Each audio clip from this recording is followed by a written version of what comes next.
Hello friends, तो कैसे आप लोग? आई होप आप लोग अच्छे होंगे। दोस्तों, आज का जो हमारा टॉपिक होगा वो होगा संख्याओं पर आधारित प्रश्न। इससे पहले हमने परसेंटेज के सभी पार्ट को बता दिया है। आप अगर देखना चाहते हो तो प्लेलिस्ट में जाइए, जहाँ पर सारी वीडियो को सिक्वल वाइज दिया है। वहाँ पे पार्ट 1 2 से नहीं, पूरा लाइन से आपको मिल जाएगा, जहाँ से आप सारे पार्ट को देख सकते हैं। हर एक टॉपिक को बहुत ही आसान विधि से बताया गया है। आज के हमारे जो टॉपिक है वो संख्याओं पर आधारित प्रश्न है। इसके 2 पार्ट होंगे, क्योंकि हर एक टॉपिक के 2-2 पार्ट हो रहे हैं।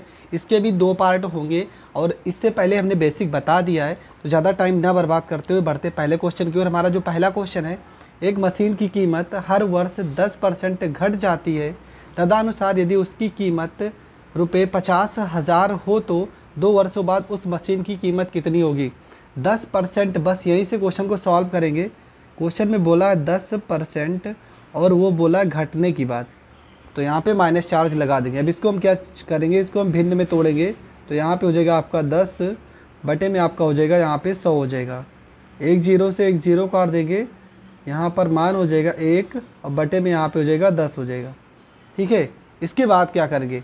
इसका मतलब ये होता है कि हमारा जो पहले मान था उसका मतलब जो गांव की जो उसकी कीमत रही होगी पहले कितना रही होगी, वर्तमान कीमत। ये वर्तमान कीमत 10 रुपये है। वर्तमान कीमत उसकी कितनी रुपये है? वर्तमान कीमत उसकी 10 रुपये है। और यहाँ पर घटने की बात हो रहा है, मतलब 1 रुपये घट गया होगा, तो प्रेजेंट टाइम में उसका जो कीमत होगा इस समय वो 9 रुपये होगी। ठीक है, मतलब घटने के बाद उसकी जो कीमत होगी वो 9 रुपये होगी। लेकिन ये कंडीशन कितनी बार लिखना है? कंडीशन आपको लिखना है 2 वर्षों तक। तो इस चीज़ को हम लिख देते हैं यहाँ पे 2 बार लिख देंगे। पहले कीमत कितनी रही होगी? 10। अब 1 रुपये घट गई तो अब कीमत हो गई 9। यहाँ पे 2 साल बोला है तो इसको 2 बार लिख लेंगे। अब यहाँ 10 को 10 से गुणा कर देंगे, यहाँ पे 100 हो जाएगा। इसके बाद क्या करेंगे, यहाँ 9 को 9 से गुणा कर देंगे तो यहाँ पर हो जाएगा 81, मतलब 81 हो जाएगा। लेकिन सवाल में अगर देखा जाए तो जो पहले की कीमत थी, वर्तमान कीमत प्रेजेंट टाइम में 50,000 है, तो वो 100 ना हो कि कितना है, वो आपकी है 50,000 है। ठीक है, 100 नाव की कीमत कितनी है? 50,000 है। तो 100 से कितने गुना ज़्यादा, बस यही आपको चेक करना रहता है। तो 100 में कितने से गुणा कर दें कि 50,000 हो जाए? तो 100 में अगर हम 500 से गुणा कर दें, 100 में अगर हम 500 से गुणा कर देंगे तो 50,000 हो जाएगा। उसी प्रकार वर्तमान में मशीन की कीमत कितनी हो जाएगी? तो इसमें भी 500 से अगर गुणा कर देंगे तो हमारा जो होगा वो आंसर हो जाएगा। तो यहाँ पर 2 जीरो है तो यहाँ पे 2 जीरो लगा देंगे। 5 को 1 से गुणा करेंगे, 5 एकम 5 हो जाएगा। 5 को 8 से गुणा करेंगे तो 8 पंचे 40 हो जाएगा, और 40,500 यही हो जाएगा आंसर। मतलब ऑप्शन नंबर सी आपका करेक्ट आंसर होगा। ये मेथड आपको हर एक सवाल में इसी तरीके से करना है, चाहे जिस तरह से भी क्वेश्चन, इस तरह का क्वेश्चन अगर आएगा आप इस टॉपिक से आसानी से सॉल्व कर सकते हैं। बढ़ते हैं अगले क्वेश्चन की ओर। तो हमारा जो अगला क्वेश्चन है, एक पेड़ की ऊंचाई हर वर्ष 1/8 के बराबर बढ़ जाता है। यदि आज उसकी ऊंचाई 64 सेंटीमीटर हो तो 2 वर्ष बाद बढ़कर कितनी हो जाएगी? ये हमारा क्वेश्चन है। हर वर्ष 1/8 बढ़ रहा है, मतलब 1/8 बढ़ रहा है। इसका मतलब रहा पहले कितना था? 8। अब 1 की वृद्धि हो गई तो कितना बढ़ जाएगा? 9। ठीक है, मतलब था कितना? 8। 8 में 1 की वृद्धि हो जा रही तो कितना बढ़ जा रहा है? 9। और ये चीज़ आपको कितनी बार लिखना है? ये चीज़ आपको लिखना है कितने साल तक बोला है? 2 वर्ष तक। तो इसको 2 बार लिख दो। यहाँ पे भी आपका 8 हो जाएगा और यहाँ पे आपका हो जाएगा 9 हो जाएगा। इसके बाद 8 को 8 से गुणा कर देंगे, 8 × 64। 9 को 9 बार गुणा कर दोगे, यहाँ पर हो जाएगा 81। यहाँ तक तो समझ में आ गया। तो पूछा है आज उसकी ऊंचाई, मतलब आज, ये आपका जो 8 लिखा है ये आज की बात है, और ये बढ़ने की बात है, वृद्धि की बात। ठीक है, वृद्धि के बाद 1 की वृद्धि हो गई तो 9 हुआ है। तो ये जो 64 आ रहा है ये प्रेजेंट टाइम, मतलब आज कितना है? तो क्वेश्चन में बोला है इस समय ऊंचाई, आज अगर देखा जाए तो ऊंचाई 64 सेंटीमीटर है। ऊंचाई 64 सेंटीमीटर है, 64 से कितने गुना ज़्यादा? तो 64 से 1 गुना ज़्यादा है। तो उसी प्रकार ये भी 81 1 गुना ज़्यादा हो जाएगा। तो आपका 81 सेंटीमीटर 2 वर्ष बाद उस पेड़ की ऊंचाई हो जाएगी। तो 81 सेंटीमीटर जो होगा यही आपका हो जाएगा आंसर। तो दोस्तों, एकदम सिंपल तरीके से हमने यही तरीका पूरे प्रॉफिट एंड लॉस में और पूरे परसेंटेज में सेम यही रूल बताते आ रहे हैं। अगर आपने वीडियो नहीं देखा तो जाकर देख लें। हर एक टॉपिक बस इसी रूल से हम कर रहे हैं कि फ्रैक्शन में चेंज करने के बाद परसेंटेज को आप फ्रैक्शन में तोड़ लो, और फ्रैक्शन में जैसे ही भिन्न में टूट जाएगा, सारा का सारा आंसर अपने आप ही आता चला जाएगा। ठीक है, तो बढ़ते हैं अगले क्वेश्चन की ओर। तो हमारा जो अगला क्वेश्चन है, एक संख्या 10% घटाने से 30 एक संख्या का 10% घटाने से 30 रह जाती है, तो उसे 40 बनाने के लिए संख्या को कितना बढ़ाया जाना चाहिए। एक संख्या 10% घटाने से 30 रह जाती, इसका मतलब हम मान लेते हैं संख्या को यक्स मान लेते हैं। 10% घटाने का मतलब होता है कोई भी संख्या जो होती है वो 100 होती है, अगर 10% घटा दोगे तो कितना हो जाएगा, 90% हो जाएगा। तब कितना हो जाती है, जब संख्या का 10% घटा देते हैं तो संख्या कितनी रह जाती है, 30। इसका मतलब कितने के बराबर हो जाएगा, 30 के बराबर हो जाएगा। तो यहाँ पे हो जाएगा यक्स गुणे ये हो जाएगा आपका 90 और बटे में यहाँ पे आपका हो जाएगा 100 और बराबर में यहाँ पे आपका हो जाएगा 30। ठीक है, इसको काट देंगे 30 एकम 30 और 30 तिया 90 हो जाएगा। तो यक्स का जो मान आएगा यहाँ पे 100 इधर चला जाएगा ऊपर अंश में और ये 3 इधर गुणे में, तो इधर कहाँ पे आ जाएगा, भाग में। तो संख्या जो निकल के आ रही है वो संख्या हमारी निकल के आ रही है 100 बटे में 3। पर सवाल में आगे क्या कह रहा है, उसे 40 बनाने के लिए, मतलब इस संख्या को 40 बनाने के लिए संख्या का कितना बढ़ाया जाए, मतलब कितना प्रतिशत संख्या का बढ़ाया जाए। तो 40 बनाने के लिए चलो ठीक है, तो 40 बनाने के लिए पहले ये तो पता कर लें संख्या 40 से कितना कम या ज़्यादा है। तो 40 में से अगर हम इसको घटा दें, 100 बटे में 3 को अगर घटा देंगे तो 40 तिया 120 और 120 में से 100 जाएगा तो आपका आ जाएगा 20 और बटे में यहाँ पे 3। यहाँ तक तो पता है ना कैसे होगा, यहाँ पे क्रॉस मल्टीप्लाई कर लोगे तो आपको 40 तिया 120, 120 में से 100 घटा दोगे तो 20 बटे 3 हो जाएगा। अब हमारी संख्या कितनी आ गई, 20 बटे 3। तो जो संख्या कमी या वृद्धि होती है इसको हम लिखते हैं ऊपर, और कौन सी संख्या की तुलना करना है, 100 बटे 3। तो ये हमेशा लिखी जाती है बटे में, और गुणे में यहाँ पे कितना हो जाएगा, 100 हो जाएगा। ये 3 से ये 3 कट जाएगा नीचे से, ये 100 से आपका ये 100 कट जाएगा, तो ऊपर बचा कितना, ऊपर बच रहा है 20%, और यही हो जाएगा इस क्वेश्चन का आंसर। ऑप्शन नंबर ए आपका करेक्ट आंसर हो जाएगा। तो दोस्तों आपको समझना है, जिस तरह से क्वेश्चन बोल रहा है सेम वही आप करते चले जाओ, कुछ आपको करना ही नहीं है, जैसे जैसे वो बोलता जी आप सेम करते जाओ। ठीक है, बढ़ते हैं अगले क्वेश्चन की ओर। हमारा जो अगला क्वेश्चन है, एक टीम ने 40 खेल खेले और उनमें 24 जीते, तदनुसार उस टीम पर जीत हुए खेलों का प्रतिशत कितना है। कुल कितने मैच खेले थे, 40, कितने मैच जीते हैं, 24, और तुमको पूछा है उस टीम पर जीत हुए खेलों का प्रतिशत कितना है। तो पूरी संख्या जो थी वो मैच की कितनी है, 40। चलो ठीक है, तो 40 को लिखा जाता है बटे में, जो टोटल नंबर होता है वो बटे में लिखा जाता है। कितना, 24 जीते हैं तो 24 ऊपर, और परसेंट के लिए गुणे में यहाँ पे 100। जैसे आप पूर्णांक करते हो ना, कहते हो कि 500 के पूर्णांक में हमने 250 नंबर पाया है, तो 500 का पूर्णांक क्या था, मतलब 40 नंबर का उसका पूर्णांक था, 24 नंबर पाया तो 24 ऊपर। अब काट दो इसको, 4 से काटोगे, 4 से काटोगे तो 4 छंग 24 और 4 दाम में 40, और ये 10 से ये 100 काटोगे तो 10 बार में कट जाएगा, तो 6 दाम में 60, और ये 60% हो जाएगा इस क्वेश्चन का आंसर। हमारा अगला क्वेश्चन है, एक संख्या में 22 सही 1/2% की वृद्धि करने पर, तो इसको तोड़ देंगे, 22 सही 1/2%, इसको सॉल्व करेंगे तो हो जाएगा 22 दूना 44, और 44 में 1 जोड़ देंगे तो हो जाएगा आपका 45, और बटे में यहाँ पे 2% हटेगा तो यहाँ पे डबल जीरो लगा लें।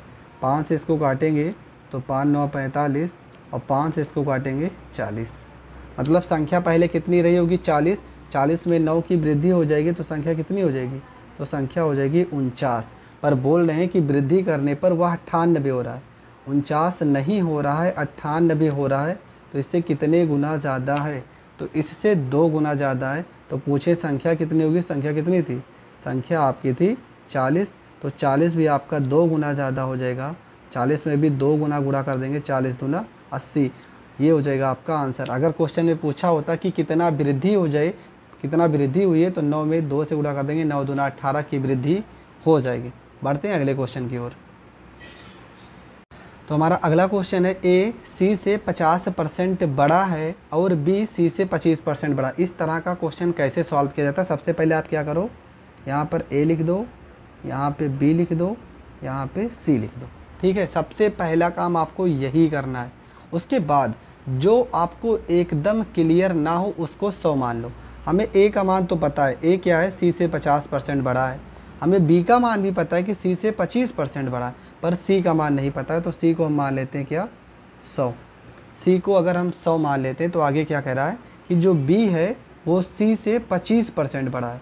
तो बी जो है वो सी से 25% बड़ा है, तो 100 का अगर 25% वृद्धि करोगे तो 125 से ही आएगा। आप कर भी सकते हो कैसे, यहाँ पे मान लो 100 का 25% बढ़ा तो 125 बटे में 100, बढ़ने की बात बोलता है तो 100 में 25 बढ़ने की बात बोला तो 25 जोड़ दो। अब यहाँ पे कह रहा ए सी से 50% बढ़ा, ए सी से, तो सी 100 है तो इससे 50% बढ़ा, इसका मतलब कितना होगा 150। ठीक है, यहाँ तक तो एकदम क्लियर हो गया ना। सी को हमने माना 100, बी बोल रहा है सी से 25% बड़ा है, तो 100 में 25% बढ़ा है तो कितना हो जाएगा 125 हो जाएगा। और जो ए है वो सी से 50% बढ़ा है, तो 100 का 150% हो जाएगा। 50% अगर वृद्धि होगा तो 50 जोड़ना ही है डायरेक्ट। ठीक है, उसके बाद क्या कह रहा है कि ए बी से, ए जो है वो बी से कितने प्रतिशत बड़ा होगा, कितना प्रतिशत बड़ा होगा। तो पहले इन दोनों में अंतर कितना है, तो इन दोनों में अंतर है कितने का 25 का। ठीक है, ए बी से पूछा किसका, ए बी से कितने प्रतिशत बढ़ा है, तो जिससे पूछा जाता है वो वैल्यू लिखी जाएगी बटे में। तो ए का मान आपका 150, ये हो जाएगा आपका बटे में, और गुणे में यहाँ पे आपका हो जाएगा सी, ए बी से कितने प्रतिशत बड़ा होगा। सॉरी, यहाँ पे ए बी से पूछा है ना, तो बी वाला मान लिखेंगे बटे में 125, और गुणे में यहाँ पे हो जाएगा आपका 100। तो यहाँ पे 25 से 125 काटेंगे तो 25 पंचे 125 हो जाएगा, और 5 को अगर 100 से काट देंगे तो 20 पंचे 100, और ये 20% आपका हो जाएगा करेक्ट आंसर। तो इस टाइप के भी सवाल बहुत बार पेपर में पूछे गए हैं कि ए बी से बड़ा है, बी सी से बड़ा है। तो आपको सबसे पहले जिस तरह बताया, पहले सबका नाम लिख लेना है, फिर आपको ये देखना है कि कौन सी संख्या का मान नहीं दिया है, मतलब कौन से नंबर का, ए का मान, बी का मान, सी का, जिसका मान नहीं दिया रहेगा उसी को आपको 100 मानना होगा। ठीक है, बढ़ते हैं अगले क्वेश्चन की ओर। हमारा जो अगला क्वेश्चन है, यदि p माइनस क्यू, यदि p माइनस क्यू, चलो लिखते जा रहे हैं, यदि p माइनस में क्यू, यहाँ पे लिखा है का मतलब आपको पता है गुणे होता है, 50 यहाँ पे 50 और परसेंट हटेगा तो बटे में यहाँ पे 100 हो जाएगा, बराबर यहाँ पे हो जाएगा p प्लस क्यू लिखा है तो p प्लस में यहाँ पे क्यू कर देंगे, का लिखा है तो गुणे, 30 लिखा है तो 30, परसेंट हटेगा तो बटे में यहाँ पे 100 हो जाएगा। ये 100 से 100 नीचे नीचे कट जाएगा, ये एक जीरो ऊपर है, इधर भी एक जीरो ऊपर है तो जीरो ऊपर ऊपर कट जाएगा। 5 को p में गुणा करेंगे तो 5p हो जाएगा, 5 को q में गुणा करेंगे तो 5q हो जाएगा, 3 को p में गुणा करेंगे तो 3p हो जाएगा, 3 को q में गुणा करेंगे तो 3q हो जाएगा। इसके बाद क्या हो जाएगा, यहाँ पे 5p हो जाएगा, इस प्लस 3p को इधर भेज देंगे तो माइनस में 3p हो जाएगा। यहाँ पे 3q है, इस माइनस 5q को इधर भेजोगे प्लस में 5q हो जाएगा, 5 में से 3 जाएगा 2p हो जाएगा, यहाँ पे 2p हो जाएगा बराबर 5 3 8, यहाँ पे q हो जाएगा। 2 से इसको काट देंगे, 2 चौको 8 हो जाएगा, मतलब p, और ये q इधर गुणे में इधर आ जाएगा, भाग में हो जाएगा। यहाँ पे 4 ऊपर है तो 4 इधर बटे में 1 कर देंगे। ठीक है, तो p और q का जो मान आएगा वो 4 बटे में 1 हो जाएगा। यहाँ तक तो एकदम क्लियर होगा। ठीक है, यहाँ पे कुछ किए नहीं, सॉल्व किए हैं। ये p को इस साइड भेजे, प्लस था माइनस हो गया, इस माइनस 5q को इधर भेजोगे प्लस हो जाएगा, 5 3 8, और 5 में से 3 जाएगा 2, 2 से 8 को काटे 4 बार कटा है तो p, ये क्यों गुणे में इधर आएगा भाग में, यहाँ पे 4 है तो 4 बटे में 1 मान ही लेते हैं, कोई दिक्कत नहीं। उसके बाद क्वेश्चन ने पूछा क्या है, क्वेश्चन ने पूछा है क्यों, चलो ठीक है, यहाँ पे क्यों लिखा है, क्यों p का x% है तो x का मान निकालना है। चलो ठीक है, क्यों का मान कितना आपका, देखो क्यों का मान कितना 1, तो यहाँ पर 1 कर देंगे। p का मान कितना है 4, तो यहाँ पे 4 कर देंगे। का मतलब होता है गुणे, x है तो यहाँ पे x, परसेंट हटेगा तो बटे में आपका हो जाएगा 100। ठीक है, 4 से 100 को काट देंगे, 4 से 100 को काटोगे हो जाएगा 25, 25 को 1 में गुणा कर देंगे, 25 एकम 25, बराबर यहाँ पे क्या बचेगा x।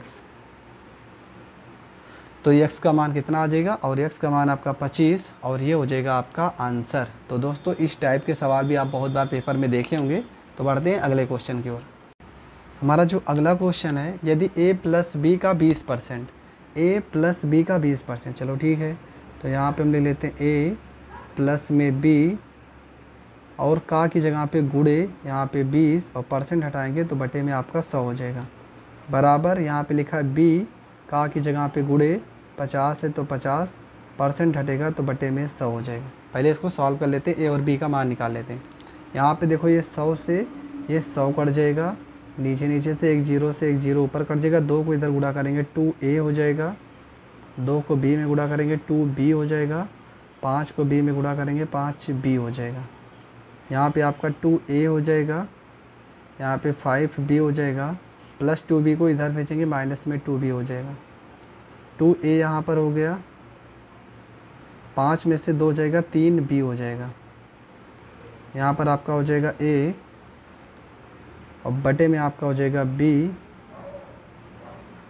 बराबर यहाँ पे आपका कितना है, ऊपर आपका 3 है और 2 यहाँ पे गुणे में है तो इधर भाग में आ जाएगा। यहाँ पे b गुणे में था, इधर भेजे भाग में आ गया। यहाँ पे 3 तो था ही, ये 2 गुणे में इधर भेजे भाग में आ गया।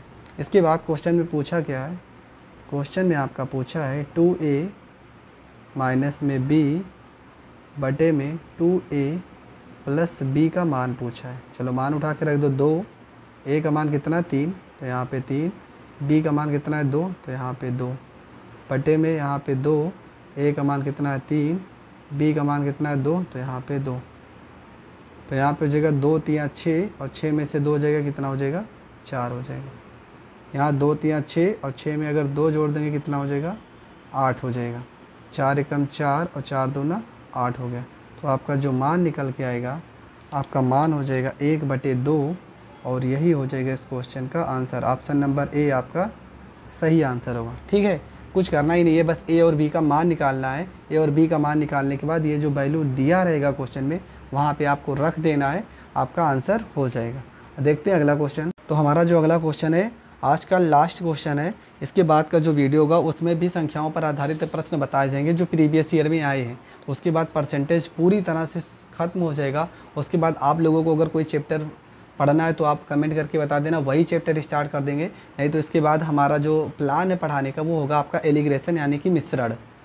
देखते हैं क्वेश्चन हमारा क्या है कि रोहित ने कुछ कबूतर खरीदे, उनमें से 10% मर गए, शेष में से 25% उड़ गए। अब 27 कबूतर बचे हैं, रोहित ने कितने कबूतर खरीदे थे। तो इसका बेसिक ही पढ़ लेते हैं, कोई ट्रिक लगाने का ज़रूरत ही नहीं, ट्रिक से भी आएगा। पर आप इस सारे जो सवाल हैं इन सवालों की आप बेसिक ही समझो तो ज़्यादा बेस्ट होगा, क्योंकि ट्रिक ये सवाल थोड़ा से घुमा देगा तो ट्रिक काम नहीं करेगा। तो हम मान लेते हैं x कबूतर रहे होंगे, कह रहे हैं कि 10% मर गए, मतलब 10% मर गए तो बचे कितने होंगे 90%। उसके बाद बोल रहे हैं 25% उड़ गए, जब 25% उड़ गए तो बचे कितने होंगे 75% बराबर। अब 27 कबूतर शेष हैं तो यहाँ पे बराबर में यहाँ पे 27। अब बराबर में 27 क्यों लिखे आप खुद सोचो। x कबूतर थे, 90% क्या हुआ बचे हैं, 10% मर गए तो बचे कितने होंगे 90%, 25% उड़ गए तो बचे कितने होंगे 75%। मतलब ये जितनी भी कंडीशन है बचने वाली है और इधर भी हमारा शेष ही है, तो इस कारण इसके बराबर में लिखिए। अब यहाँ पे क्या करेंगे, x हो जाएगा गुड़े यहाँ पे 90% हटाओगे बटे में 100 हो जाएगा, गुड़े में यहाँ पे 75 और परसेंट हटाओगे तो बटे में 100 हो जाएगा, बराबर में यहाँ पे हो जाएगा आपका 27। इसके बाद थोड़ा सा सॉल्व कर लेंगे, यहाँ पे 25 3 75 हो जाएगा और 25 चौको यहाँ पे 100 हो जाएगा। एक जीरो से एक जीरो नीचे कट जाएगा, यहाँ पर x हो जाएगा, 9 को 3 से गुणा कर दोगे ऊपर 27 हो जाएगा, नीचे 10 को 4 से गुणा कर दोगे 40 हो जाएगा, बराबर में यहाँ पे आपका 27 हो जाएगा। ये 27 और ये 27 आपका कट जाएगा, यहाँ पे आपका x हो जाएगा 40 एकम 40 हो जाएगा और यही आपके कबूतरों की संख्या हो जाएगी।